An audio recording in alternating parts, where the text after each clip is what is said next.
Ryan Pineda, welcome to the show. Dude, I'm excited to be here, man. Yeah, we just got done recording your podcast. Yes. You want to give a quick plug? What's your podcast? The Wealthy Way Podcast, man. We started it, it started as the Ryan Pineda Show about 2.5 years ago, and we rebranded this year to align with many of the things Better Life is about, actually. Very cool. Yeah, well, we're going to talk about that today, a little bit. What is the wealthy way, about wealth in general. But before we get all that, so I've known you for a number of years now. I know you were the couch flipping guy that got into house flipping. Yep. Entrepreneur. How many flips have you done at this point? Would you guess? Over 500, maybe 600 now. Yeah. Hundreds of flips. Serial entrepreneur. Over half a dozen core businesses right now. Social media personality with a couple million followers. Probably are we tens of millions or hundreds of millions of views now across everything? Almost 1 billion. Jeez. Yeah. So that's what I know you as, and a lot of other people know you as. But I want you to take us back. Who was Ryan Pineda before all of that? Before all of that, I literally was just a guy who wanted to play baseball. That was it, dude. I mean, growing up, I had no backup plan. I had no other dreams. I didn't even know what an entrepreneur was. I was like, I play baseball. I'm good at it. I love the game. And you can make a lot of money doing it. Like, let's just do this. And so, yeah, I mean, going up through high school, I was really good and got a D1 scholarship and became an All-American and got drafted by the Oakland A's, and everything was going great. And then after 3 years, I got released by the Oakland A's. And at 23 years old, when you get released, then you're basically told you're not good enough and your dream's over. It's crazy, dude, because it's not like entrepreneurship or real estate where you can just like bounce back on your feet and do it again. It's like in pro sports, your timeline is what it is. Yeah. And you have a window and it closes. Yep. And so I felt like my window had closed and I literally had no backup plan. Yeah. I was in an Uber the other day with a guy, and big guy, I mean, super big guy. And he's driving this Uber around, and I was like, so what do you do? And he goes, I teach some kids how to swing a baseball bat once in a while. I'm like, oh, that's cool. And he's like, yeah, I used to play professional baseball. I was like, oh, really? Tell me about that. He's like, yeah, I was like starting something, like outfield in like a major league baseball player, and he's driving Uber. And I'm like, well, what happened? I'm like, wait, how'd you get here? And I was like trying to be like polite. Yeah, I was trying to be like polite. Like I wanted to like, how are you driving? Because he wasn't an old guy. He was young. He's like, I got cut. And then, blah, blah, blah. I had like the story, but it just basically had nothing after that. So he lived on a couch for like 4 or 5 years. Yeah. And then I drive Uber. Fascinating. It's crazy. Yeah. That's how it is. That's how it is. Literally 99% of the pros. Yeah. How was your mentality getting out of that? I mean, were you like devastated, or was it like, hey, I knew this was coming? Well, I was extremely devastated because at the time, like I said, I'm 23, about to be 24 years old. I was also engaged. And so kind of my promise to be a provider was like, hey, I'm going to grind it out in the minors and make nothing. Because at the time I was making $7,000 a year as a minor league baseball player. I was like, it's kind of like syndication. You don't make a lot of money, but like, we're going for the big payoff down the road. I'm like, but I'm going to get to the big leagues. It's going to be great. She's like, yeah, I support you. And then I get released, right? So now I have this identity crisis of, man, what am I? Because I'm not a baseball player anymore. I'm also having kind of like, not a marriage crisis because I'm not married yet, but like a provider crisis of like, wow, I don't know what I'm going to do. And, obviously, my wife wasn't marrying me because I was going to get to the big leagues, but, she just was encouraging me, like, well, you should keep trying to play, and, you never know. And so it was just like a tough thing, dude, like dealing with that, because when you're so dead set and everything in your life kind of like goes the way you were planning, and then it doesn't, you're like, wow, it's crazy. Yeah. So you ended up flipping couches. Yeah, so I ended up playing one more season for a I call it semi-pro, it's still pro, but we call it independent baseball team. And during that time I had a lot of fun playing again, and I ended up playing actually 5 more seasons in independent baseball while I was doing real estate. But we get married after the season in October. We're actually about to celebrate 10 years of marriage here in a couple of months, so super excited about that. And I'm sitting there looking at our apartment, and she had, we had furnished it for like $1,000 from all of our wedding gifts and everything else, and I was like, man, I got some good deals on that. Like I was kind of like patting myself on the back, and then I was thinking about it. I was like, man, I bet you I could sell this stuff for like $3,000. And then all of a sudden I just, like, it clicked. I was like, why don't I just get like one deal a day? Like, what if I just bought another couch or something? Like, there was a bunch of other ones, I just didn't want them. Yeah. And then I was like, why don't I try this? Because at the time, the only way I was making money, since baseball really didn't pay anything, was I was substitute teaching for $90 a day. Really? Yeah. Do you have a teaching license for the? Well, dude, I had an economics degree that I never used. That's a whole nother path. But like when I got released by the Oakland A's, I was like, well, I'll just apply for a job. And I have an economics degree. I'm a former professional baseball player. I'm a hard worker. I applied at like 10 different places, got no interviews. I was like, all right, getting a job's kind of hard. I'm gonna have to like figure this out on my own. So then one of my friends was telling me about substitute teaching. He's like, dude, it's super chill. You go for like 6 hours a day, you make $100. You can still practice and work out and do the things you gotta do. I was like, all right, that sounds cool. Like whatever, it's $500 a week, I can live off that. So that's what I was doing. Wow. Yeah. Would you ever get back into teaching? I mean, that's what I do on social media. It is what you do. Yeah. Maybe there's a foreshadowing there in your story. There was. Yeah. My wife was actually a public school teacher too. I did not know That's that. what she went to school for. So she did that for like 3 years, and she did the underprivileged kid in like a really rough area for 3 years. Yeah. So the same current wife was the one you were engaged to back then. Yeah. So she's been with you the whole time. She's been with me through the entire ride or die. My ride or die. I tell those people all the time, I'm like, we never had money, growing up. And nor did I have any plan to make money. It was just like, we were kind of actually content with her teaching and making 40 grand a year. And then me just flipping couches. Like, once I figured out flipping couches, we were making 6 figures and we were rich. I was like, dude, I'm rich. And we were totally good. Yeah. Let me jump to the end of your story real quick. Okay. You were actually rich today. We'll just give you were actually have money. So are you happier now than you were then? Or is it a different happy? I think it's a different happy. I think we talked about it on my podcast. Like Paul talks about being content under every circumstance. And I totally believe that. I mean, even when I was playing baseball, making $7,000 a year, I was so happy playing the game. When I was flipping couches and listening to Bigger Pockets, trying to figure out how to flip houses, like I was super happy doing it. And then, the first flip, I was super happy. First time we got an office, I was stoked. To see where we're at today and doing WealthCon tomorrow, like I'm super stoked.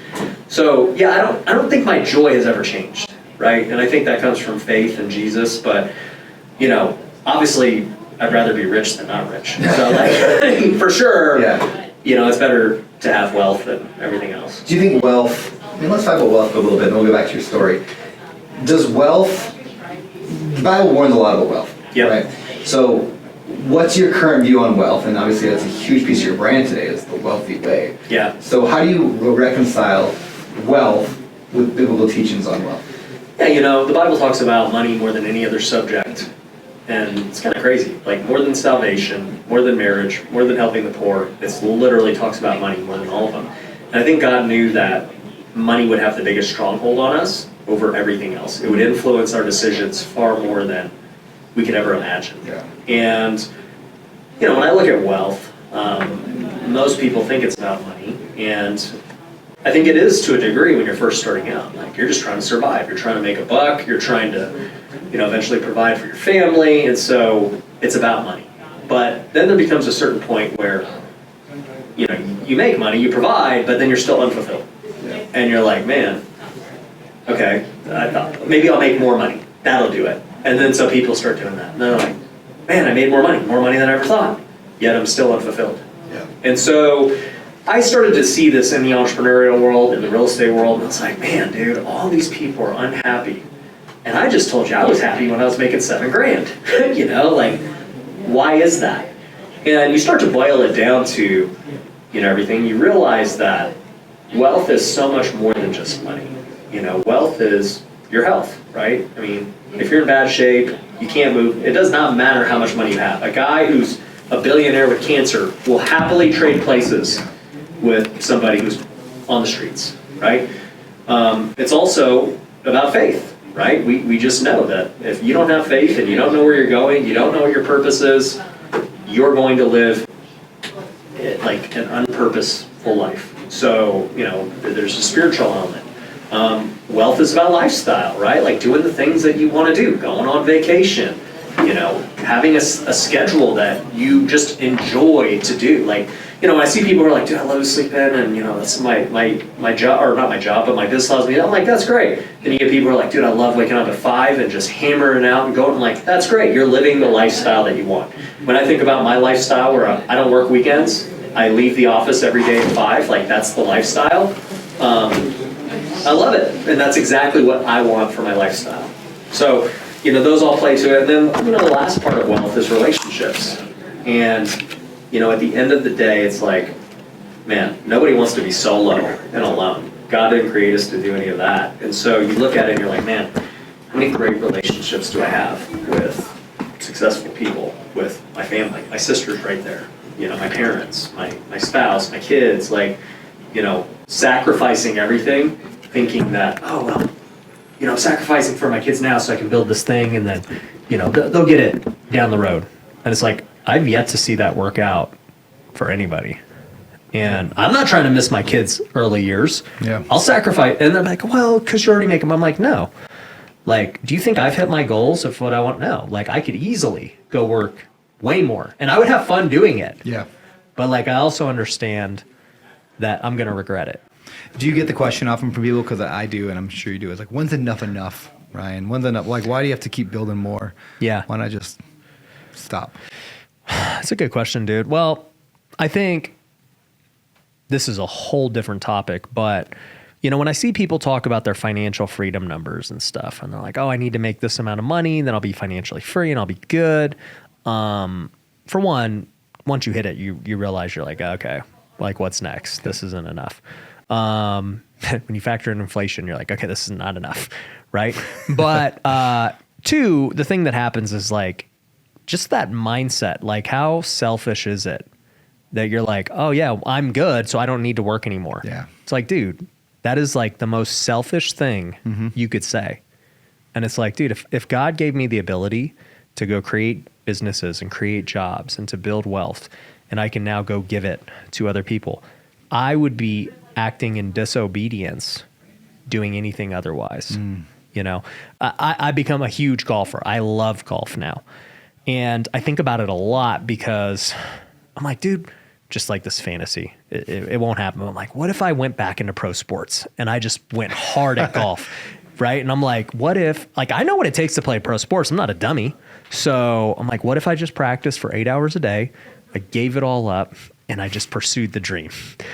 And I'm just like, I go back to it. I'm like, how selfish. Like, God gave me this position and these skills and these talents, and I'm going to go pursue some selfish thing for no reason. Yeah. It's literally a hobby that I want to like make a bigger hobby. And we see people do that all the time, right? Like, it's not drugs and alcohol and sex and all these things that screw people up. Like, that stuff does screw people up, but it's also the addiction to hobbies and entertainment. Like, dude, if you watch Netflix for 4 hours a day, what are you doing with your talents? Yep.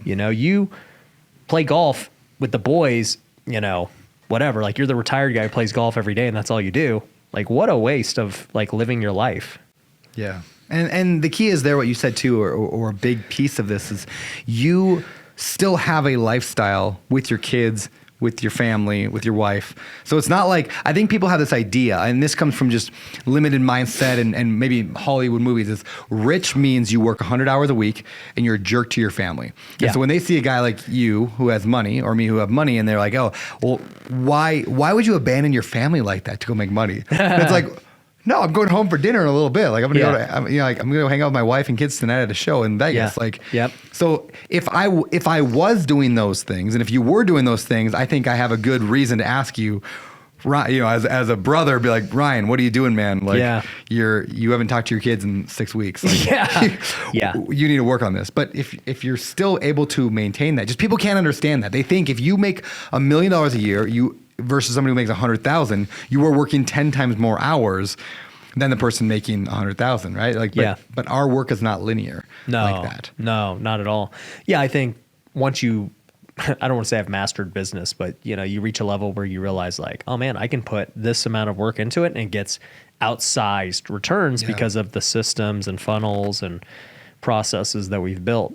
And so I spend a lot of my time, like I actually work less hours now, but make more money. Yep. And it's not that like I'm lazy. It's just that like I understand like the important things I need to do. And also like I said, dude, I'm not against golf. I'm not against Netflix. I'm not against any of this stuff. It's just like everything needs basically balance. And so like when people start to live this unbalanced lifestyle where it's very top heavy into one thing, then it causes destruction in other things. It just is what it is. Like, you know, you're robbing Peter to pay Paul. Yep. You know, you can't just spend 16 hours a day working. Like the hours don't come from anywhere. Like you're going to take it from something else.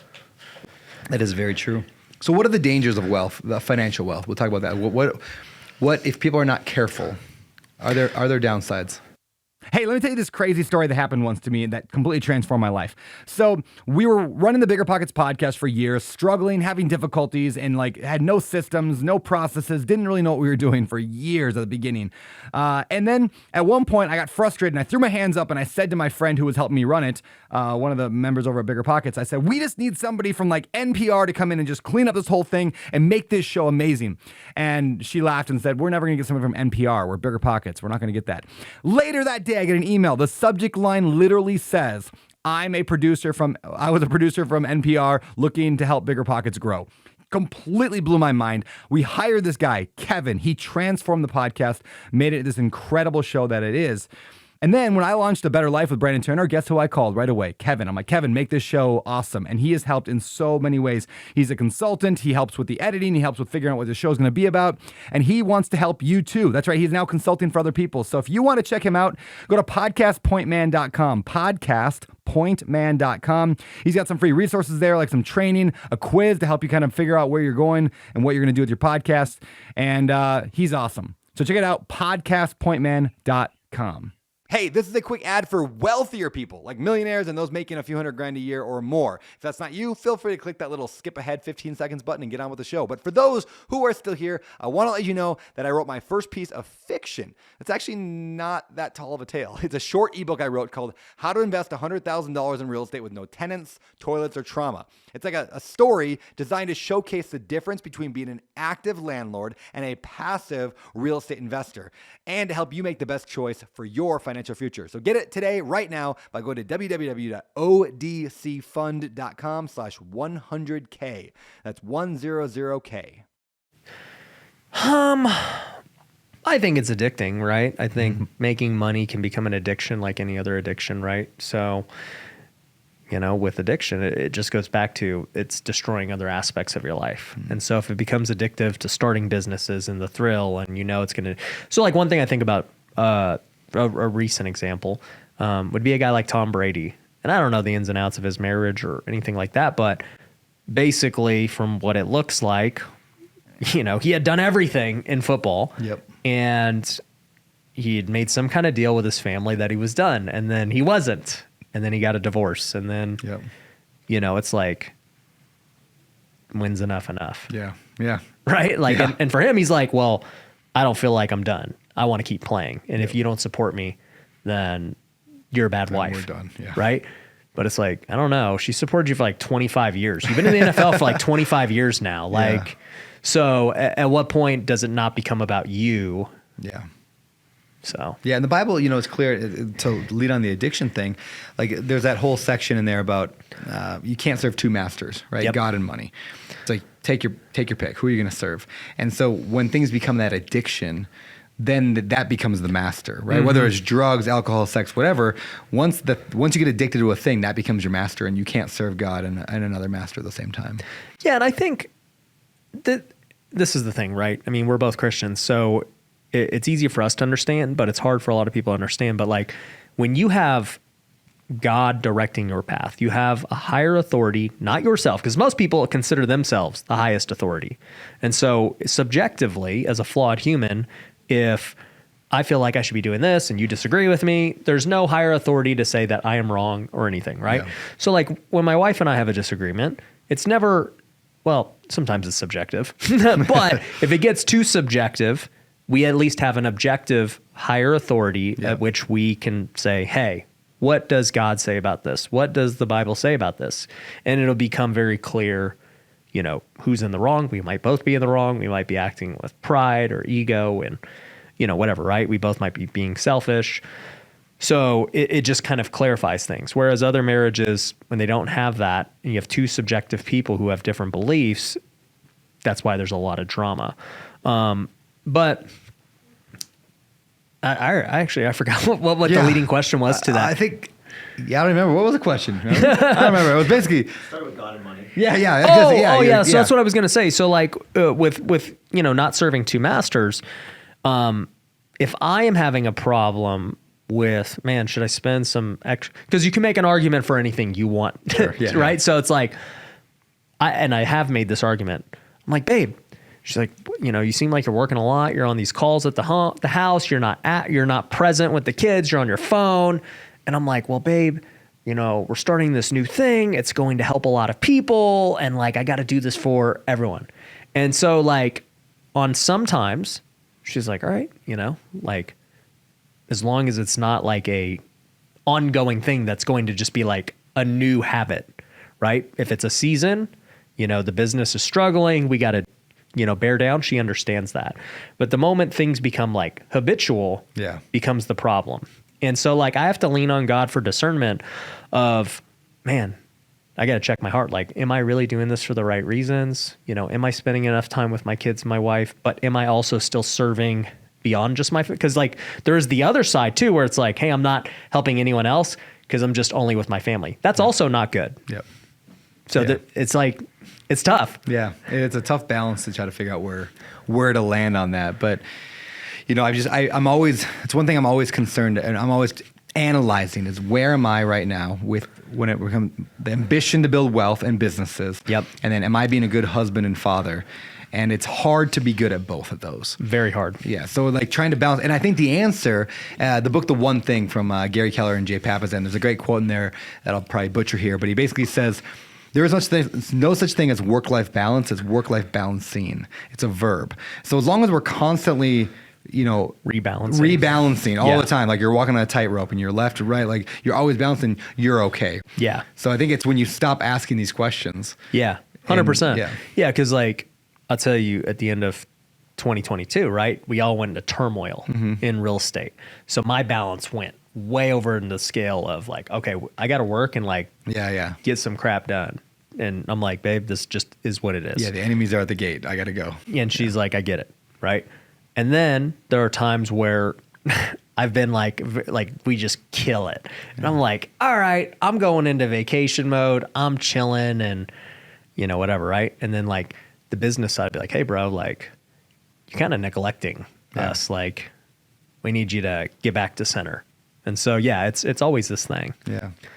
Let's shift a little bit and talk about, still on the wealth topic and financial wealth.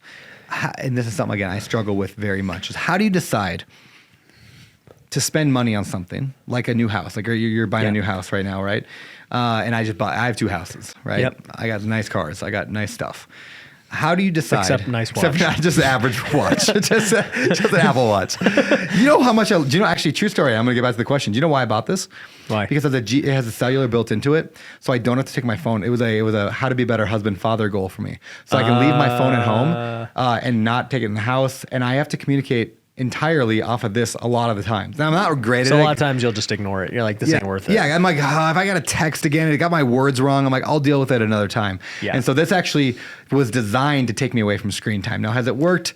On and off. You've just traded screen time. Now I just do two things, and I'm always walking around talking to my wrist. Anyway, that was a goal of mine. I said a couple years ago, was how can I be off my screen time entirely? And so anyway, going back to the original question. So there's cool things that we buy, and then we talked about on your show earlier. If I can save someone's life for $1,000 in Africa who's dying of starvation, and I know $1,000 will save a child. Yeah. How do we as Christians? We can't obviously donate 100% of our money and give it away. And then there's an image, that sounds weird, but an image to keep up. There's like, we're on social media. Yeah. It has stuff. So how do you balance all those things in terms of giving, in terms of charity, in terms of luxury and enjoyment? Yeah, great question. So there's so many thoughts with this, but I think the quick answer is what I just said earlier about like when you have God helping give you discernment, it basically that just becomes part of it, right? Should I be living in this kind of house? Should I have this kind of car, right? And so it's going to be different for everyone, right? And like people on social media could look at lifestyle and be like, oh, well, dude, this guy we were talking on my show, $50K a month, $80K a month, right? Yep. But what if you make $1 million a month? Yeah. You know, you're spending 5% of your income. Is that better than the person who spends 80, 90% of their income? Because that's what normal Americans do. They live off of 80 if they're lucky, right? So who's actually, you know, when you start looking at it from what the Bible says, like too, with the tithe, it's like the tithe is a percentage-based thing. It has no like hard absolute numbers, just 10% is 10%. So I think, you know, how much you spend definitely is correlated with that number on how much you're making. You know, if you're making $10 million a month, it doesn't matter, right? I'm not there yet, but if I start getting cool stuff because like I'm making such crazy money, it's not that I'm just only buying cool stuff. Now, I think the problem becomes if you're a Christian that you're making all this money, but you're just spending it all. That's a problem for sure. So I think the percentage of your income that you live off of is something that you should strive to lower as you build more wealth. Now you can do that by either keeping your living expenses the same and increasing your income, or, you know, you cut cost and whatever, right? You can go the Dave Ramsey approach, whatever your case is. So, you know, for me, I look at that as one thing. The other thing is, to your point, man, I mean, to me, it's like lifestyle is marketing. You know, you're marketing your lifestyle and everything else. And so if I'm doing cool stuff, it's like, yeah, it costs money, but will it actually bring in money and attract people who want that kind of lifestyle? The answer is probably yes. You know, if I were to tell you, you know, I got 50 million views just from my watch videos, you know, the watches cost $100,000. I made more than $100,000 off 50 million views. So like, should I buy more watches? Marketing wise, I should. I don't, because like I'm good. Like I never bought watches for the marketing purpose. I bought them because I wanted them. But like marketing wise, I really should buy more watches. That's funny. Is that what your most popular videos are? They watch ones? Really? Yeah, dude. I mean, I've gotten literally like 50 million views from watches. It's crazy. That's hilarious. Yeah. Do those go up in value generally too, right? I mean, those are investments or not at all? Yeah, they are too. And I'm not even, even if it went to zero and like I got 50 million views for $100,000, for sure. I'd be like, yeah, that was good. That definitely made me more than $100,000. But yeah, like I could go sell this today for at least what I bought it for. So it is like a store of value. Yeah, I'm a big fan of like spending money on things like that's why I have two houses. Like I don't feel guilty or bad about having two multi-million-dollar houses. Yeah, because I will sell it almost guaranteed for more than I bought it for, because I have really good debt. I'm not worried about it. I can hold it forever. I can rent it if I have to. It will be worth more, and someday all my money goes to a combination of kids and charity, mostly charity. Well, I'll tell you one thing too. Like, so we were talking about new houses. I mentioned on mine, like my mortgage is $20,000, which I would have never in a million years thought I would have a $20,000 mortgage. I remember our first mortgage was like $1,200. I was like, dude, I don't know if we can. This is a lot of money. And then, you know, our mortgage became, you know, like $2,000, and then it was $4,000, and then now we just jumped to 20. And I was like, it didn't. For me, I'm just like, whatever. That is what it is. You want a $3 million loan? Costs you $20,000 a month. But like I think about it, and I think about, you know, we've been living there now for 4 months. All the parties we've had, you know, bringing people over. And like one thing my wife talks about too, and she and I both grew up very frugal, is like, man, if we can provide experience for people that like they just never otherwise would have gotten, man, like what a blessing we can be to other people. And so whether it's vacations, whether it's doing the cool, you know, dinners, whether it's, you know, house parties, whether it's, you know, like my daughter, literally, she's 3 years old. She's had the most ridiculous birthday parties in the entire world. I've seen pictures. They're ridiculous. Like I look at them and I'm like, she has a Sweet 16 every year. Like it's crazy. It reminded me of the scene from, was it the movie with Will Ferrell? Was it Old School, where Vince Vaughn has like the big birthday party with like the pony rides. You know what I'm Yeah. talking about? Yeah, Yeah. it's like that's your style. That's for sure what we party. do. Yeah, it's it's great. just crazy. My son had a circus. It was nuts. And so like these parties are like 5-figure parties for 2-year-olds who don't remember. And I'm like, babe. But you remember. But my wife, obviously she remembers and Yep. for memories, but she's like, look how many kids are here, like never have Yeah. experienced anything Yeah. like this. And I'm like, it's true. You know, it's not really about us. Yeah. Well, maybe it's about my wife. I'm just here like funding it Yeah, that's fine. Where'd you meet your wife? on a canoeing trip. No way. Yeah. Super random. So I got drafted by the Oakland A's. I went to a school called Cal State Northridge, and I came back to Vegas to live here because I'm like, I'm not going to live in LA. It's where Northridge is. And I took a year off because I was training and wanted to really hone in on my professional baseball career. But after year one, I was like, you know what? I might as well go back to school. I only got a semester. Like, let me go see if they'll let me go to UNLV for one semester. So I got them to approve my classes. It took like I needed 16 credits. And so I basically needed one elective, 5 classes, one elective. So I start looking and I'm like, wonder what like the easiest elective is. And there was one for rock climbing. I was like, oh, this will be tight. So I signed up for rock climbing. A week before the school starts, they go, hey, we didn't have enough signups for rock climbing. It's canceled. I was like, dang, so what am I going to sign up for? And I start looking down the list and they're like, well, we got like a couple spots left for this canoeing trip. And I was like, okay, so what do we do? And they're like, you canoe to the Hoover Dam, you camp out for 2 nights, and you get a credit after a weekend. I was like, I don't have to go for a weekend to get a credit? Cool. Tight. So I sign up for it. There's like 8 of us. And, I see this cute girl on orientation. I'm like, this canoeing trip's going to be tight. Like, I'm glad I signed up for this. This is cool. So, we ended up doing the canoeing trip and it was great. And actually it wasn't great. I was just being a cocky, like 22-year-old who was a professional baseball player thinking I was the man. And she got super turned off by it because she was like, this guy's cute, but he's just a jerk. And I was like, whatever. So, also during that trip, I ended up saving her life. She disputes this, but the canoe, But you're right. But it did happen. She's still here. So the canoe flipped during the river. Her canoe, like, I don't know how she flipped it. She flipped it. And like, dude, the river is strong. Like, it's super strong. And so she was like floating away. Her canoe's gone. All our other canoes were already like docked and we were the only ones left. I was like, oh crap.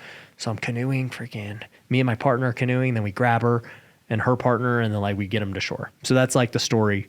That's the uneventful story of how I saved her life. But You're I did. a hero, man. I am. You're a hero. Thank you. So, anyways, even after saving her life, she didn't want anything to do with me, and I ended up messaging her like a month later on Facebook, and I was like, "Hey, we should like go hang out. It's your birthday's coming up." Like I saw it was her birthday, and so we went on our first date on her birthday to lunch at Olive Garden.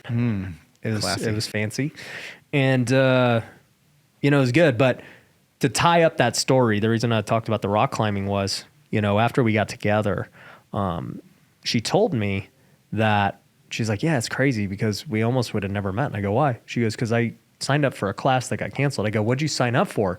She's like, rock climbing. Oh, funny. I was like, whoa. I guess we're gonna get married. That just is what it is. Okay, I got a quick Olive Garden story about my wife real quick. I love Olive Garden. Yeah, Olive Garden is great. But I did not always like Olive Garden. So early on, I thought, okay, I was raised very like lower middle class. Like the only restaurant we could ever afford was McDonald's. That was it. Really? So Olive Garden was the nicest restaurant I'd ever heard of. Like it was the 5-star restaurant of the world. And I would never go there because I hated rich people. I hated popular kids in school and I hated the rich kids. And so I went to college and my wife and a bunch of friends were like, well, I had just met her, but they're like, let's all go to Olive Garden. And I was like, I don't eat at Olive Garden. And I was like, I won't eat there. And it was like against my principle to eat at such a fine 5-star establishment. Yep. And so I went and I refused. I held a protest and I ate the breadsticks for free, and that was it. I sat there and ate breadsticks, and I refused to get any food because I would not eat at such a nice place. And I was ticked at Heather that she would eat at such a fancy restaurant. I was like, she is a snobby, rich kid Yeah. from, Seattle. And Stupid Seattle it kids. totally turned me off. Yeah, snobby rich kids. Now I realize, first of all, it's Olive Garden. And two, she's like a farmer's daughter. Like they were not wealthy in Yeah. any way. And she was just smarter than me. She just knew Olive She Garden just knew was Olive like, Garden was not Yeah. the caveat door experience. What's funny, yeah, the caveat door. You know what's funny is my wife actually rejected me on the first attempt. Yeah. So I DM'd Mine her on too. Facebook. Like, Oh, nice. yeah. I DM'd her on Facebook and I was like, hey, your birthday's coming up. I'd love to take you out for your birthday. And she's like, I think she just basically said no. I don't remember. I don't remember what it was. I have to, like the Facebook messages are still there. I gotta look, but she basically said no, and I was like, well, all right, that settles that. I guess that ship has sailed. And then like 2 days later, she DMs me back and she's like, you know what? If you still want to go, like I'll do it. And then now I tell the story at all of our events. I'm like, she came crawling back. Like that's just how it went. That's how I saw it too. That was great. That was great, man. All right, question. What do you love about your wife? Oh man, dude, this is definitely like a podcast about, a better life. It's not business. I will say, there's so many things and I'm not stalling. I'm just trying to prioritize all of the amazing things I want to say because I don't have enough time, obviously. So the first is, keep this on a clip. The first would be, I'll actually go in like timeline sequence of what attracted me throughout the 10 years of marriage, right? So when we first started dating, obviously looks, right? That's number one when you're first looking for a mate. But the first thing that really attracted me was her confidence. She was super confident about who she was, what she was doing, the way she talked. She wasn't one of these girls that needed to be like told every day, like, oh, you're so pretty. Like, and then if you don't, like, they're insecure. Like I didn't have to worry about any insecurity with, she was great on that front. So that was like the number one thing starting out. After we got married, obviously too, with that, her love of Jesus. So I always knew like I was never going to date a girl that wasn't Christian. So like, she had that. So then we get married and, obviously we're a super young married couple. She had just turned 21 and, we're figuring everything out. But, the next thing that really stuck out to me was like, she just believed in me, whatever. I was like, hey babe, I want to flip couches. She's like, okay. I'm like, hey, I'm going to keep playing minor league baseball for no money. She's like, all right, cool. I'm like, hey, I'm going to max out our credit cards and flip a house. She's like, I'm down. Let's go. So she's always supported any crazy thing I've ever wanted to do. I've never been told no, right? On just like these ideas. She's never discouraged me or been like, are you sure you want to do that? Like, have you thought about this? Because I do see a lot of wives do that. They're like, a lot of stuff gets stopped because they just don't believe in them or they're scared or whatever, right? So I'm super grateful that she's always supported what I wanted to do. And along with support too, just like the trust and respect. So it's like, obviously she supported me, but she also trusted that it was a good decision. She respected me. And even when things, didn't go right, there was never like, I told you this wouldn't work. Why'd you do that? You lost money. It was never about that. So, that all kind of plays together. As we got older and as we had kids and everything else, the next thing that really like started to stick out to me is like, man, dude, she is so good at serving. Like she has that whole servant heart to serve me, the kids. She gave up her career.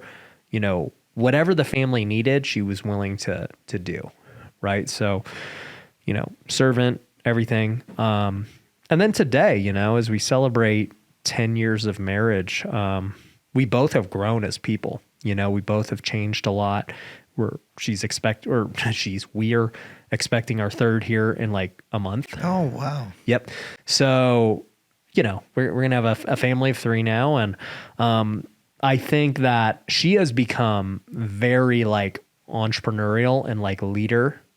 And, maybe it's just from all the years before she was never like that. Right. And so now she's like, yeah, I want to help with Wealthy Kingdom. Like, I want to lead the women, I want to do all these different things. And I'm not telling her to do it. It's like, it's now becoming the next stage of who she's becoming. So, Yeah, we've had a lot, but hopefully that doesn't Yeah. get me in the doghouse. That's great, man. Yeah. I love that. And then also, what about your kids? If you don't mind talking about them, like, Yeah. what do you love about your kids? Each of them. Man, kids, dude, are a handful. No, not at all. Bro, so let me tell you this, okay? I love being a dad, and I never realized so many things about my dad until I've been a dad, right? And you don't realize like how much of an impact like your dad has on your life, you know, especially as a man. And I remember my dad used to always tell me this story about him growing up. He had 12 brothers and sisters. And so he grew up in the Philippines, and his dad, he saw him once a year at the beginning of school. His dad was like some big entrepreneur in the Philippines who was making a ton of money, lost it all. And, you know, whatever, all his kids left him, moved to Las Vegas. And, you know, he ended up moving to Vegas too and reconciling as time went on.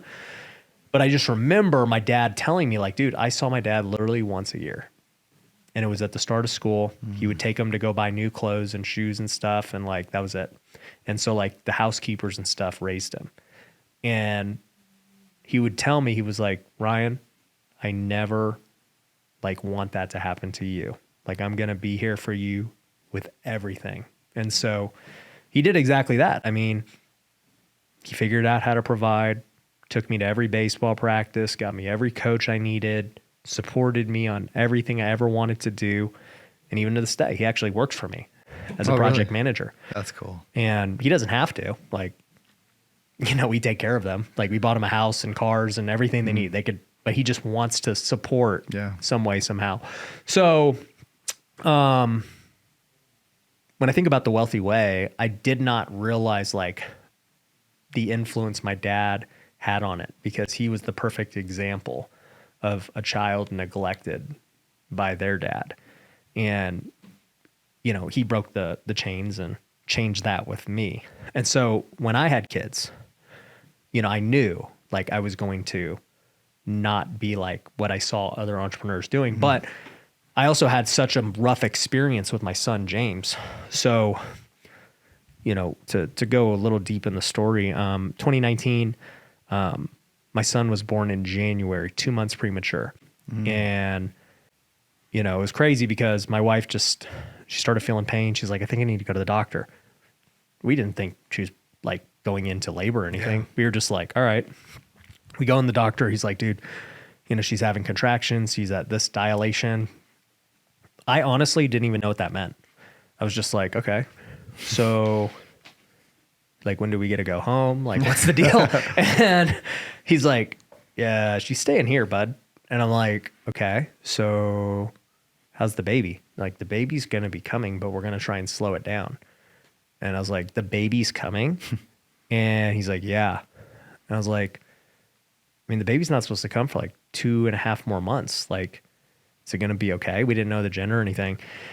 He's like, I can't say. Like, I don't know. I was like, wow, okay. So baby gets born, James, you know, like 5 hours later. It was crazy. It was like literally the craziest day of my life, because we were just chilling. and then I had a kid 5 hours later. I was like, what the heck dude, we had no room set up. We had nothing. I had these books too. Like, I was planning to read. I was like, yeah, I'm going to read these dad books and stuff. Dude, and he was just born.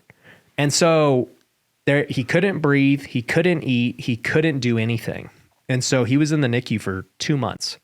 And so every day for 2 months, I had to go to the NICU in the morning, go to the NICU at night. He wasn't making any progress. It was just like this crazy thing. And they told us, they were like, he's going to have developmental delays. He's going to have, you know, potentially other issues. And I was like, all right. So anyways, after 2 months, we get to take him home. We're super scared because he couldn't breathe. And so I'm like, what if he stops breathing like while we're sleeping? Like, this is crazy. I don't even think he's good enough to come home. Like, I'm kind of scared bringing him home. And, you know, sure enough, God was watching over him. But, you know, we bring him home, and, you know, he has to go through all these therapies because he's so delayed and still having lots of issues. And, you know, cutest, sweetest little boy, everything. Well, towards the end of the year, actually like a week before Christmas, he falls and hits his head, and he gets this big bump. And we're like, wow, that doesn't look good. Let's take him to the hospital. So we take him to the hospital. They tell us like, hey, he's acting normal, right? And I'm like, yeah, but he's got this fat bump. Like, that doesn't look good. And they're like, yeah, just monitor it. He should be okay. I'm like, all right. Well, a couple of days later, I'm like, dude, he's not all right. Like, the bump's not going down. Let's take him to a different hospital. So we go to a different hospital. They're like, yeah, let's get him in for an x-ray right now. Like, they should have gave him an x-ray when we did that. So they go there and they're like, dude, he's cracked his skull. His brain is bleeding. And we have to go in emergency surgery right now. Dang. I was like, okay.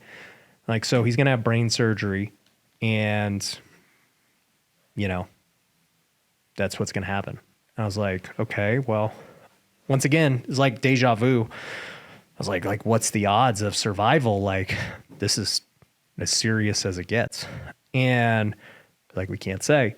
So, it was at night, we're praying. They bring in this brain surgeon from somewhere and, they have the surgery and we're just praying all night. And, they tell us it was successful and, all that stuff. And, literally he was just like super happy, like nothing had ever happened. And then, they actually released him on Christmas. And so we got to bring him home for Christmas. Also during that time, my wife was pregnant. And so, dude, let me just kids have been a world. That was my first year as a parent. Yeah. And so to go through everything that I had to go through that year, plus that, like I said, so many things for the wealthy way came from that year because I started to take Wednesdays off and I called them work from home Wednesdays so I could support her and, help with the kids and, well, one kid at the time. And then, it's just like 2019 was hell. And, we go into 2020 and then COVID hits and I had like 50 flips and like all this stuff. And my wife's pregnant. I'm just like, man, dude, this is whatever. We're going to see how it goes. So yeah, kids have been a crazy thing. My daughter ended up being born during COVID and she was actually a month premature, which was still like, we're like, well, that's better than 2. Better. And we're like, I guess we're going to be in the NICU for another month, but thankfully I guess girls develop faster. So she didn't have to spend any time in the NICU. And so like our prayer for this third baby has been like, just stay in, like do not come out. Yeah. And so, we're 2 months, actually month and a half away. So like, we're doing good. We're like super hyped. But my son now, he's 4.5 years old now. He definitely has special needs and development delays. And so he's still in therapies. We're constantly like trying things and looking for answers. We've done stem cells with him. We've done other things. But I mean, despite all that, the happiest kid ever, just loves to be outside and hang out. It's amazing. But raising him is like raising 4 kids in one.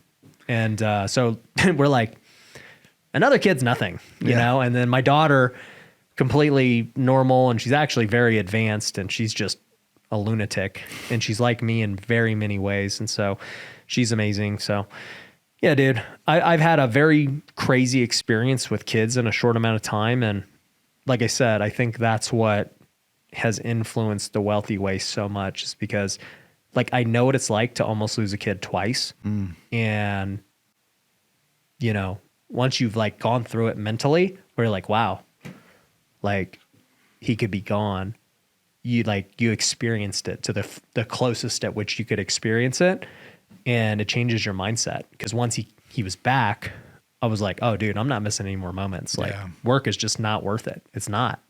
And so, yeah. How has being a parent changed, if it has, your relationship with God?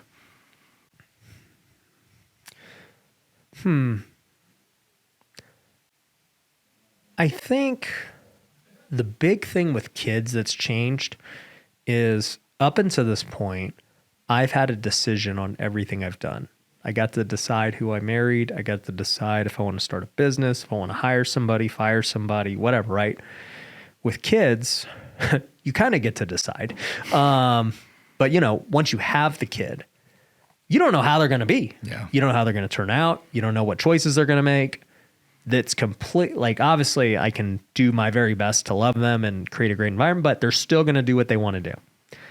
And that's kind of like the crazy, scary thing where you're like, wow, this is completely out of my control, but like, this is my kid. Yeah. No matter what. And there's nothing that will ever change that. And so I have to, you know, do the very best to make them like a model citizen, you know? So that's a weird thing of like, man, dude, I'm like, I don't really have control on this. But I'll say like, it's also made me think a lot about, you know, God and Jesus being his son. And, you know, you think about the sacrifice Jesus made for us, and God planned all that, allowed it to happen. I'm like, man, dude, the fact that he was willing to do that for us is crazy. Cause like, could I do that with one of my kids? Probably not. Like, you know, it's crazy. So I think it puts more things in perspective of like, you know, God the Father, and I'm a father now. Yeah, I feel like as a dad, once I became a dad, I feel like I could understand just a little bit more of what God feels like. You know, when we talk about like, how can God like love everyone? Like, Yeah. well, I love all my kids. Like, I love my kids, even when they're terrible people. Like yesterday, Wilder was a terrible human. In every way you can be a terrible human, he was a terrible human. He would have, if he had a gun, he would have shot somebody. Just like he was murderous. And I'm like, but I still love him with everything in here, right? And I'm like, oh, that makes a lot more sense now. Yeah. Or little things like, you know, when I was younger, I used to like beg God for answers to things like, what college do I go to? Yeah. Or what career do I get? And then now I'm like, well, if Rosie was like, Dad, what yogurt do I eat from the fridge? I'd be like, I don't care. Yeah. What one do you want to eat? Like all of a sudden I realized like, oh wait, what if God just wants us sometimes to do what, you know, what we want, like in a large way. Like, I go to this vacation spot or this one. What if he's like, well, what do you want to do? He's like, well, yeah, what, like, whatever. Yeah. I think the Jonah situations are a lot more rare of like, God's like, no, you will go to this college and you will take this class because I have a plan for you. I think that's probably pretty rare. And I think being a father has taught me that. That's my, no, I love that my perspective. theory. I think, I haven't thought about it like that, but I have thought about it like, this kid has got me to like the end. But yeah, I still love him. Like there's nothing I can do. Yeah. And nothing he does will change that. Yeah. And versus people in this office or wherever, if they piss me off, it's like, hey, I don't have to continue to have you here. Like you're out. All right. Before we begin to start wrapping up, I want to ask you some advice questions for people listening to help them out. Okay. As somebody who's built multiple businesses, Yep. And you have the wealth that most people want. And we're talking again financial wealth here. Like they want to own a business, cash flow, whatever that thing is. What is your advice to somebody who's maybe in your shoes? 10 years ago, maybe not pro baseball player, but they're broke. Yeah. That was broke. What do they do? Man, I think so. The tools that we had 10 years ago were very different than today. Sure. So it's like, dude, literally 10 years ago, it's like Bigger Pockets podcast was out there. That's kind of it. Like there was no YouTube videos of me telling people how to flip couches or do this or do that. And so I just kind of fell into real estate because it was the only thing I could figure out that could make money. It's not like I loved real estate by any means. I was just like, oh yeah, I can make money doing this. Cool. So to that end, I mean, I know a lot more now and resources are way more available today. So I don't think anybody in the United States has an excuse for being broke. I don't really care where you're from, where you're starting at, what your situation is. Yeah, we all have different situations starting out. We all have different unique talents and abilities. But at the end of the day, like this is the time to be alive where anyone can do anything. I mean, you didn't grow up, in some oppressive country that doesn't allow you to do anything. You didn't grow up 500 years ago where, you're a slave. It's like, dude, we all have the opportunity to do something in America, at least. So to that end, I would pick something that, number one, you are passionate about and you think could be a good fit for you. So whether that's real estate, whether that's being a content creator, whether that's being a salesperson, whether that, like, there's so many ways to make freaking money, right? But like, if you're trying to get rich, the only way to get rich is to figure out how to make big chunks of money. So like, if you're going to go work at a W-2 that makes $50K a year, There's nothing wrong with that if you want that to be like your steady income, but you're gonna have to figure out something else on top of that that's gonna make money, right? So what I always tell people is like, we have a framework called make, manage, multiply. And so what we teach at Wealthy Investor is like during the make stage, what you have to do is make 250K in one thing. All right. Because too many people are like, oh, well, should I get an Airbnb? Should I just wholesale? Should I flip? Should I do some storage? And I'm like, so what have you done again? Well, just pick one, right? To me, flipping and wholesaling are the easiest ones to get to 250. It's not rentals. It's not commercial. Like anyone can get started flipping and wholesaling right now. And anyone can make 250 by yourself right now. You don't need an employee. You don't need, an office. You don't need anything. Just go out and hustle and get deals. So, make is 250. The second stage is manage. Okay. So this is when you go from guy with a skill that's high paying to now business owner. Now I need to manage people and take this skill and teach it to my employees and have them do it for me. And so during the manage stage, I don't believe you've crossed that stage until you get to $1 million.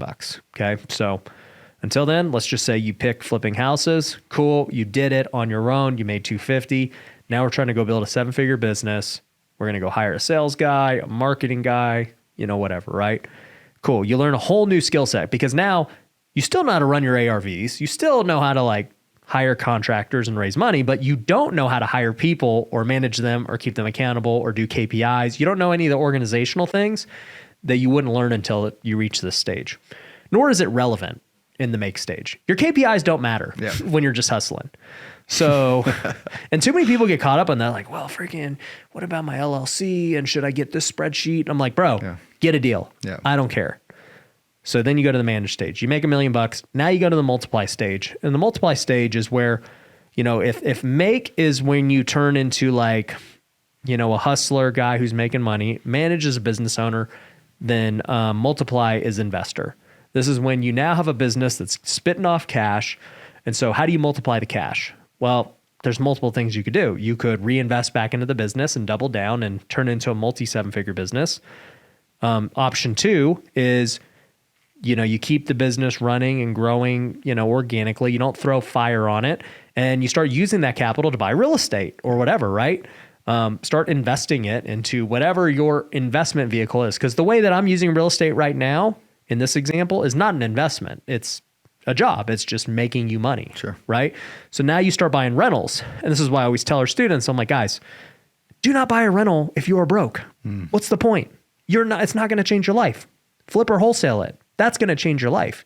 $20,000 in your pocket is life-changing. Owning one rental that breaks even is not life-changing. It's nothing. So people used to always ask me that too. They're like, bro, why are you keeping some of these flips when I was first starting out? I flipped probably 60 homes before I bought a rental. And I was like, because I want the 20, 30K and I want to buy another flip that makes me 20, 30K. And if I do that 3 times over each year, that's 90K. No rental's paying me 90K, But if I can build this company up, I'll buy rentals way down the road. Like this is a long game, So if I can build this business the right way, rentals will be easy.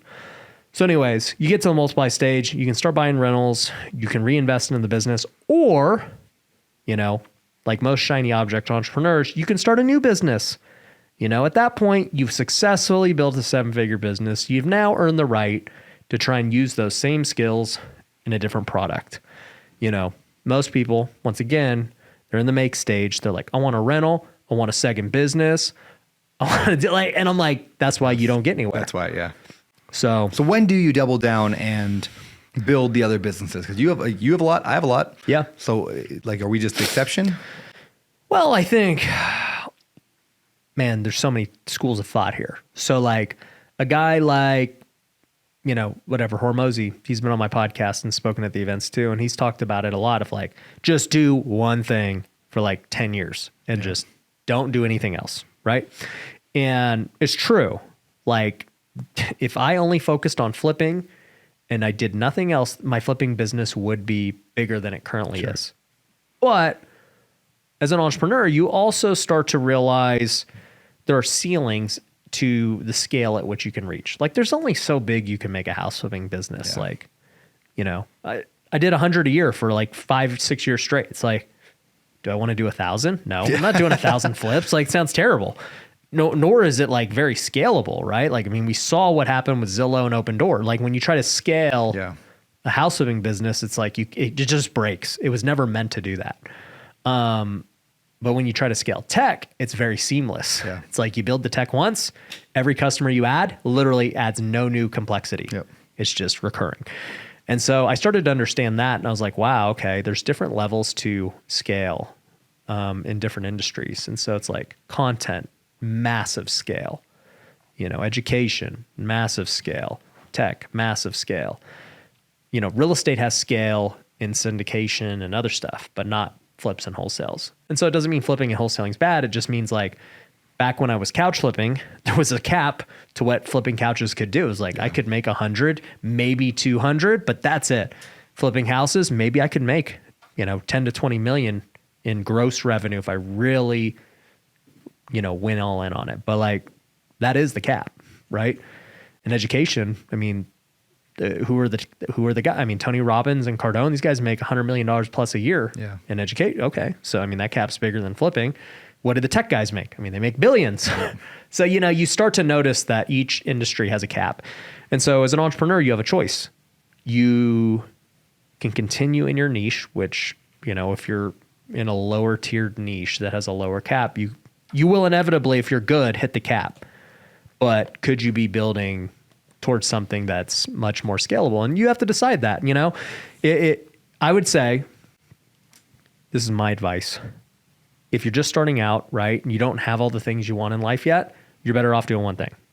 And that's what I did. I just scaled my house flipping company, built it to 7 figures, the multiple 7 figures, and I only focused on that. Then once I was like good, I was like, all right, I'm gonna go devote my time to social media. This is the next big thing. And so I actually like made less money flipping houses because now you just took the main cog out of it. Yep. Who's now going to go spend his time over here, which is not going to make anything starting out. When you have no YouTube subscribers, it's hard to make money. But if you believe in it and you believe in the scale and what it's going to become, then it's a far better choice 5 years from now. This is what I did. But what about somebody who's right now listening to this? Again, maybe they're young and broke, or maybe they're old and broke, and they're saying, so they're broke. Yeah, they're broke. Do they go flip houses, start a business, social media star? If you had to pick one of those three, I flip houses. Would you? Why? Yeah. I think anyone can flip houses. I meet the dumbest people in the world who are successful flipping. Seriously, like I'm just like, man, dude, this guy makes a couple $100,000 a year. Like anyone can do it. It is a fairly complex free. Like not completely free, but limited complex. Well, the thing with house flipping too is like it doesn't change. Yeah. It's like, the market changed a little bit, but like, dude, I mean, analyzing a deal is the same as it was 10 years ago when I started to what it is today. Nothing has changed. Yeah. So you don't have to worry about like learning this new skill set, and it's going to be around forever. Yep. Real estate will be there forever.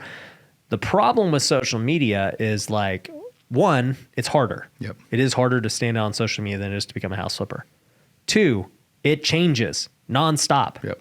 It's like freaking Threads came out 2 days ago. I'm like, oh my gosh, dude, Now you another learn thing. this. Like, Yep. what am I doing now? And I'm like, I'm the social media guru. I have to freaking figure this out for everyone, Yep. Like, it's so funny, dude.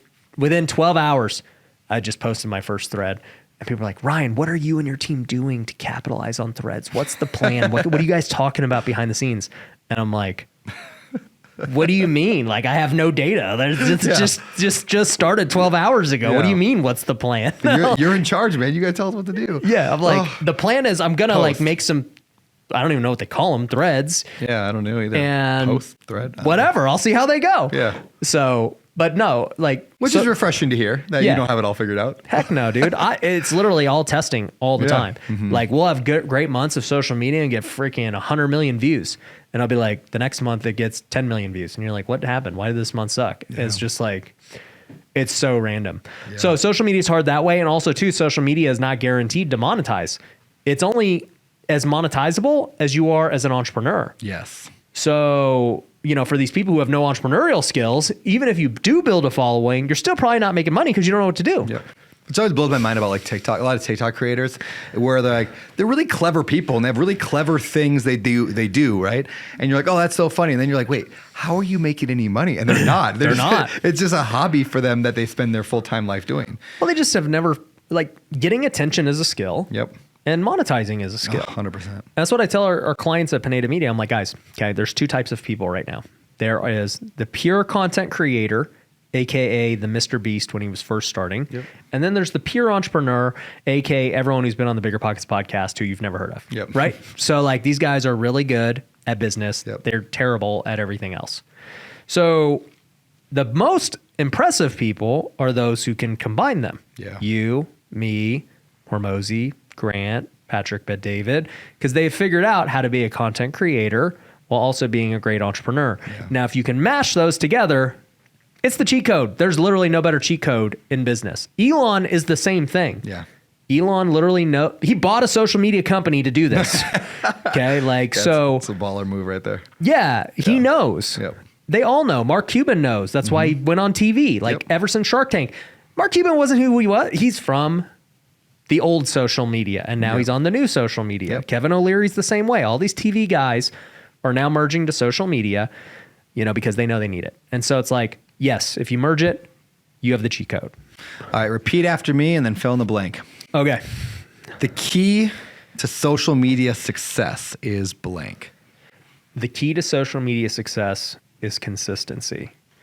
At the end of the day, I was actually sitting in Grant Cardone's office a month ago, and he was interviewing me on his show, and he goes, "Hey, dude, so I got to say, I saw you a couple years ago," and I'm doing not a good accent, but his accent is like, I saw you a couple of years ago, and you had your different colored hair and all this stuff. And, I saw one of your videos and I was like, all right, I like what that guy's saying, And then I saw it again.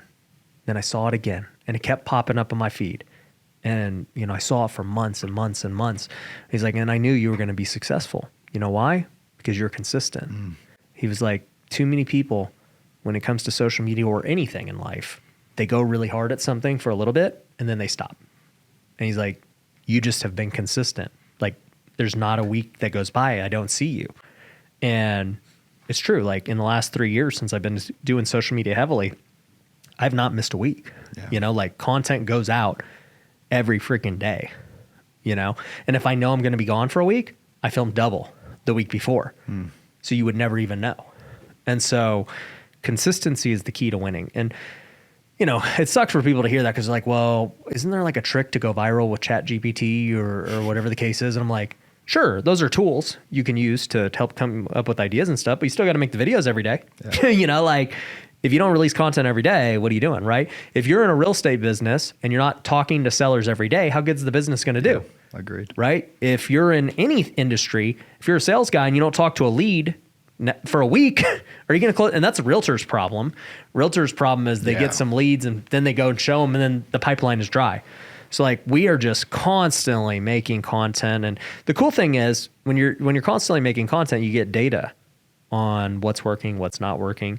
Also you get repetition. So for me, I become a pretty good speaker just offhand. I have no preparation for anything I do. I could walk on stage, tomorrow and not have a clue what I'm saying. You probably will. I don't want to say I'm going to, but there's a likelihood that that's what's going to happen tomorrow. And it's just the plan is let's roll. Like that's the plan. Yeah. But it only becomes with repetition. Yeah, you did that because you did it so many times. I'm the Yeah. same way. Yeah, you do something 1,000 times, you're gonna be okay at it. Yeah. Hopefully. You Except would- for Alex you would over there, think. he's taking a lot of pictures. He's still terrible. Let's move on. Sorry, Alex. Please, you're great. You're a phenomenal photographer. Go check out the photos that Alex makes. He's on Instagram at what are you? Alex Scott Felice. Go check him Great out. They're really photos, good. great photos. All right. did I He's make up also for it? jacked. Yes, he is also jacked. That helps. All right. Let's move on to, we got 3 segments into every show. All right. This one's called the 3-2-1 pivot. So the idea of a pivot being you're moving one direction, something happens, you pivot another direction. So we're going to start with 3 pivot books that you've read in your life that have changed the direction of your life. Dang, dude, that's a hard question. So Yeah, 3 books. Repeat the yes, question again. 3 books that have changed the direction of your life in some way. 3 books that have changed the direction of my life. Okay, so this one's a gimme because I told you on my show, but your book. Woohoo! Okay. That's why I asked it. I just wanted to. Yeah, use I know. It was all a game. But yeah, your book, The No and Low Money Down? No and Low Money Down was literally how I got started in house flipping because I didn't know where I was going to get the money, all this stuff. I read it in 2014 and I was like, wow, okay. and then boom, I'm a real estate investor. So shout out to your book. Thank you. None of your other books did that for me. So They're all terrible. yeah. Yeah, don't read The other them. books, I don't know how they did, but that book, life-changing, right. pivot changing. Second book, let me think of a second good book I read. You can't say the Bible. I know. I mean, that's the daily read. So it's not like I am pivoting every day. Maybe that's why I pivot so much, because I read the Bible every day. Man, I want to sound like very smart and life-changing, but Can I throw a suggestion for you that Okay. you told me, and maybe this is not one of your Okay, pivot maybe I books. forgot. Tell me. You suggested the book to me, I think it was The God I Never Knew. Oh, yeah. Would you call that a pivot book? Oh, for Because sure. you told me it changed your life. Yeah, it was. That's why I bring that up. Yeah. You know Yeah. what's, I'm glad you brought that up. My wife is actually reading that right now. Hmm. So I read that book about faith, and it was this, we're talking about faith now. So I grew up as a Christian in a Baptist church and everything else. And so, it's very like conservative and proper and, it's all good. And then, I experienced a Pentecostal church and a charismatic church, and it was weird. And it was really weird, Yep. but it didn't feel weird because of everything leading up to it. In fact, it felt right. And I was like, this is so weird that like, I don't feel weird by this. And so, I prayed. I was like, God, I don't know what I'm feeling or what I'm experiencing, but I want it. And I ended up going to my friends and asking them all these questions. I was like, guys, have you ever seen like miracles? Do you speak in tongues? Like, what is going on here? And they're like, yeah. I was like, what? Like, why have you never told me about this? This is crazy. And they're like, we should have a meeting. I was like, okay. So, I meet with a couple of pastors and stuff, and they recommend books. And so that was one of the first books I got recommended, and I read it, and I was like, wow, this has like been in the Bible the whole time. I don't know why it gets glossed over, or why I never saw it this way, or why I had this like preconceived belief that like this stuff had stopped, but it drastically changed everything. And then I ended up reading like 10 other books thereafter. I'm like, all right, that was good. Let me read what he says, and let me read the counter arguments, and let me read this. And then by the end of it, I felt like the guy, I forgot whatever that movie was where he was an atheist and he was trying to disprove Christianity, and then he became Yeah. a Christian. I forgot what it's called, but that's what I felt like. Is that The Case for Christ? Case for Christ. Yeah. Exactly. Yep. That's what I felt like. I was like, okay, hold on. I've never believed this stuff, but and I've been in the church forever. And then, that book, that was a huge pivot moment for me. Yeah, that's cool. Yeah, it made a little impact. I'm not as far down there as you are probably, but Yeah. it definitely moved me more in that direction. So Yeah. it's good stuff. And I think for me too, it's what sparked Wealthy Kingdom starting. It's what sparked me being way more bold on social media in faith, and like just being, not caring what ends up happening from it. So that's a great, thank you for bringing that up. I forgot about that. Yeah, man. So we'll go with that as book number 2. Book number 3, let's say, I was going to say something simple like Atomic Habits, but I've always been very good habits and discipline. So like, it was just like, Reinforcement. I was like, wow, okay, I do those things. That's cool. Like, I'm going to actually take this more serious now. A good book I read, I'll bring this up, was a book called Ready, Fire, Aim. And it talks about the path to going to 100 million. And, for me, you first want to make 100,000, then 1 million, 10 million. It's like, all right, how do we get to 100 million? And, not 100 million in real estate, but like $100 million revenue business, And he talks about all the problems that go with each stage. He's like, when you're from 1 million to 10 million, these are the problems. I was like, oh my gosh, these are the problems. I can't, this is exactly what is happening to me. And I did not understand why. Okay, I'm buying that book today. Oh yeah, dude, it's good. And then the next, he's like, all right, so this is the 10 to, I think 50 million or maybe 100 million, but he's like, these are the new problems you're about to encounter. And that's the stage we're in. And I'm like, wow, like I'm already kind of going through something. I get it. And it's actually making me want to reread it again, but it's not like, I don't know that I did any kind of like massive, actually I did. I definitely went to the team. I was like, guys, this is why we're experiencing this. This is how we got to fix it. This is what we need to do. This is what we need to focus on. And yeah, that book made me think differently. And then it also like kind of opened my eyes to like, yeah, the path to 100 million isn't like crazy. Yeah. You just need these things for it to happen. Yeah, dude, that's awesome. All Yeah. right. I love getting good book recommendations, so I'll get that one. Cool. All right, so this is a 3-2-1 pivot. So the first one was 3 books, next one's 2 people, and then 1 quote. So 2 people that have made a pivot on your life, that made your life move in a new direction.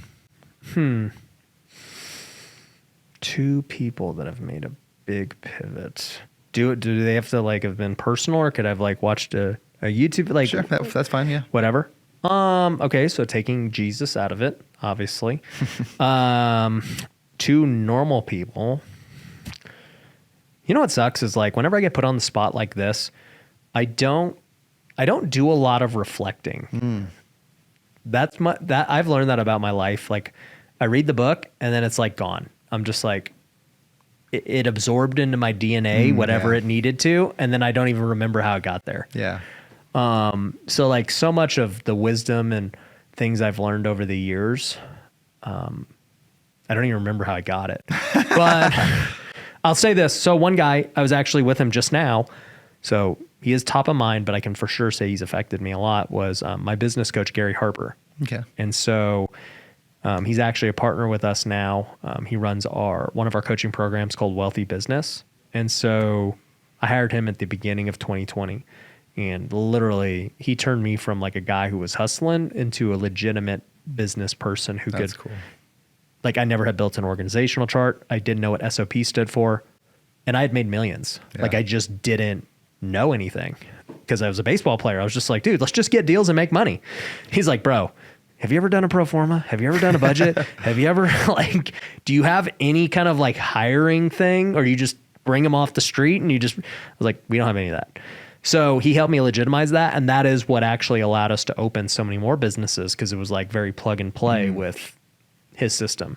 And so for now to be a partner, and he's actually one of our board members for Wealthy Kingdom. Oh, cool. On the nonprofit side. So to have somebody in my corner who's a believer, but also like a business coach who knows way more than me, you know, on business in general, right? Like it's amazing. So he's one. Second one, you know, another person who's made a massive impact.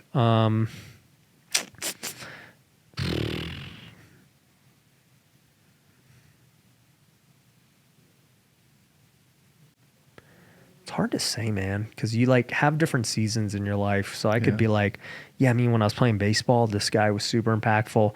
You know, I was first starting flipping houses, you were super impactful. We should just go with me then. We should just go Brandon, you know? When I was like starting social media, you know, there were social media guys. So it's really hard to say. Who do you look up to in the social media space right now? Like who's doing it? Who's doing an amazing job of what you're trying to do better of? Because I look at you and I'm like, you're doing an amazing, like you are the guy we look to. One of the people that we look to is like an amazing job at social media. So who do you look to as doing an amazing job?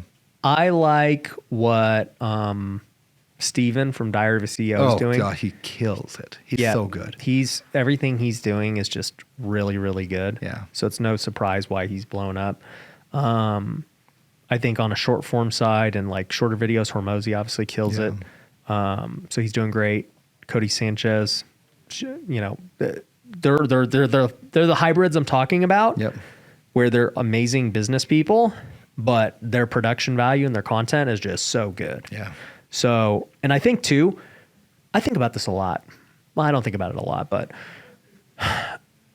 they're further along in their business journey than I am.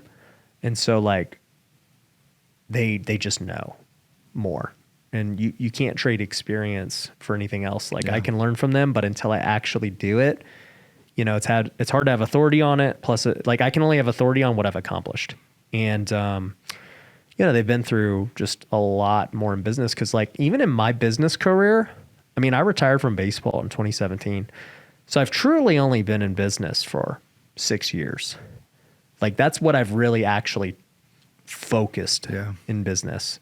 And then when you see guys like Patrick Bet-David who've been doing it since he was like 18 years, the dude's, you know, been in business for 30 years. I'm like, I've been in business for 6. Yeah. You know, a guy like Cardone's been in business for 40 years. And you're like, yeah, it's kind of hard. But like, so, you know, I don't get in the comparison game. Like, I'm just like very aware of my position and where I stand in like the totem pole of just like, I just, you know, like I have more experience than 99.9% of people. But if I'm looking at the guys I look up to, it's not that I'm behind or I'm slower or I'm not as smart. It's just time. They just have more hours in it. Like there's nothing you can do about that other That's than such a good point. Just keep going. And then it makes me wonder where guys like you, I mean, I've told numerous people this, and I'll say it again now, and I always use you as an example, actually. I said, like, the billionaires today are the tech founders of 20 years ago. The billionaires of 20 years from now are the social media / business people of today. And I say, like Pineda, like Hormozy, like these are the guys that, if you can get that today, like, so, you know, Patrick David and all, they didn't have what we have today, the massive level. No, they're going to be the trillionaires of tomorrow, right? Yeah, like, yeah. But it's fascinating to see like that group that you named, and others where they'll be. 20 years from now. You know, 10. I'll just say, like, now that I'm thinking about it and talking through it, because I didn't want to just give a first answer, I got to give a lot of respect to Cardone. Mm-hmm. You know, his 10X event in 2018 changed my trajectory massively because I'd never been to an event. That was my first ever business conference. And I remember there, like, I had heard him on the podcast and it just happened to be in Vegas. I was like, all right, let's go to this. And literally from that, I ended up buying a bunch of stuff. You know, I bought my first guru stuff, but you know, that led me to writing my first book, creating my first course, holding my first event. I would have never did any of that stuff. And right now that is my life now. Yeah. Right. So like I give credit to Grant for that. And I actually, this is crazy. Honestly, like, I hate being like a fanboy of you because we're friends and like I consider us peers. So like it really is full circle to like have you speaking at WealthCon and then talking about, you know, what it was like 10 years ago, first reading your book, right? So it's like a cool full circle moment. But it was full circle for me and Cardone because I went to his thing in 2018. I had heard him on the podcast and I was like, dude, this guy is like killing it in real estate, changing lives, like regardless of what you think about him, you know, he's doing good things. So, you know, and he changed my life. So that's all I can say, right? But I ended up going to 10X again this last year because it was back in Vegas. But this time, Grant and I are friends. And so I remember in 2018, just looking at the stadium, I was like, one day I'm going to throw an event like this. That was in 2018. Didn't have a coaching, didn't have anything. I was just like, I know I've got what it takes to do something like this. So then I go to his event again. Now we're friends and talking with him and the team. And they're like, dude, come backstage with us. Like, we got T-Pain in the back. Like, it's going to be tight. And I'm like, all right. So we go backstage and like, everybody's like, what's going on? Oh, and then whatever, right? So then we're just hanging out and T-Pain freaking is like right there and all this stuff. And I was like, wow, this is like full circle of like 5 years later, I'm back in Vegas, but now I'm backstage and, you know, Grant and I have done a bunch of stuff together. He wants to do deals together. I'm filming for his TV show. I'm actually going next week to finish filming. And it's just crazy, dude. Like, I'm just like, wow, it only took 5 years to like, kind of like reach the quote unquote top of like being next firsthand. That's so cool. But he was in here for a whole day. We were filming his TV show, like literally just right here. That's cool. Yeah. Yeah. He paved the way for definitely a lot of us is like what's possible, you know, like just that bigger thinking. So love it. Well, on that note, I don't know why it's on that note. One quote that's made a big impact on your life, like a pivot quote. You may not have one off the top of your head, but sometimes people have those life quotes that resonate. Well, you know, it's funny. I was making a presentation for WealthCon tomorrow. And so I literally got 5 quotes. So I could just give you one of the quotes I got. There was a quote in there from Michael Jordan that was pretty good, where he was basically like, I can accept failure. What I cannot accept is not trying. And that's the way I've always thought about it. I was like, the regret I would have not attempting something big would far outweigh anything else. So like, I'm a gunslinger at heart. So like, I'm going to be like, this has a chance to go big. Let's do it. And if I fall on my face, I fall on my face, and we'll pick up the pieces where they may, but at least I know. And I've never once had to live with regret of like, oh man, I wonder what would happen if I would have did that. And that's what was happening when I first started flipping houses, and I just didn't realize it was, you know, I had to max out all my credit cards to do it. And my mom, who was a realtor, was like, that's such a bad idea. You're going to ruin your future. That neighborhood is really bad. And I was like, Mom, I literally have nothing to lose. Like, I'm broke. Like, if it doesn't work, it doesn't work. Like, I'll go bankrupt and I'll, whatever. I'm still broke. Yeah. I'm still broke, bankrupt, or I'm still broke, not bankrupt. Like, what's the difference? And that was my mindset. I was like, I have to at least try. And if it works, great. And it did. Love it, man. Well, 3 more quick questions and we'll be out here. No, I know. 3 more quick questions. I know, we're getting out of here. Better life question is, what have you done recently, a thing you've done in your life in the last year that's given you a better life? Just any tactical thing or anything you've recently done. What have I done this year that's given me a better life? This is kind of dumb, but since we moved into the new house, like I have a gym in the house and I have a golf simulator in the house. And like, I just have this whole quicker routine where it's like, I do my morning routine, you know, prayer, Bible. Then I just walk downstairs, I get my workout in, then I walk to the simulator, get my practice in for golf. And so what used to take me, call it 3 hours, takes me 2. Dude, that's awesome. And so like, I need a gym. Yeah, that's like, gym. it's it's so efficient. And like my life is way better not having to drive and go to all these different spots. Yeah. I love it. Love it. That's not a dumb question. I'm gonna answer. Oh, that's perfect. I love the tactical ones. They're just like very like real. All right. What are you excited about right now? And then where do people find you? WealthCon, dude. That's what we're excited about. That's it's what we're excited WealthCon about. week. I mean, by the time this airs, it'll be gone. But there'll be another one. There'll be another one next week or next quarter. Yep. But yeah, I mean, it's our event we hold every quarter. Over 1,000 people come attend it each and every quarter, and it's here in Las Vegas. By the time this airs, I think it's going to be October 5th and 6th or something. October 4th or 5th. Just wealthcon.org is how you're going to find it. And dude, I love event week. Like, even though I'm an introvert at heart, I love just meeting these people, learning, like the speakers, like you're speaking at this one, like, you know, behind the stage, all the things that happen. These events like fire me up. People were like, why do you throw a freaking massive event every quarter? I'm like, because freaking we can, and it's tight. Yeah. So I love it. And where do people find you? Where do you want them to follow you at?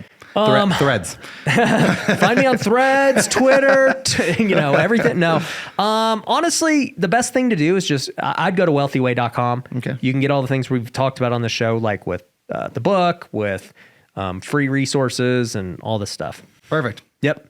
Ryan, thank you. What? You're right. I didn't ask the question. All right. Okay. All right. One thing we do for this show that we try to do a little differently is every one of our guests, we ask them to pick the charity or the mission that we're going to give all the ad revenue to. Where should we donate the money from this episode toward? Since we are not a full nonprofit yet with Wealthy Kingdom, I'm not going to say that. Okay. One of my favorite charities that we do is Homes for Hope. It's in Mexico. I've built probably like 5 homes with them. Oh, cool. And dude, it's just such an amazing charity. And, you know, we literally build homes in 2 days. I love it. It's Homes crazy. for Hope. Yep. Dude, thank you so much. You're amazing. Thank you. Thank you, bro.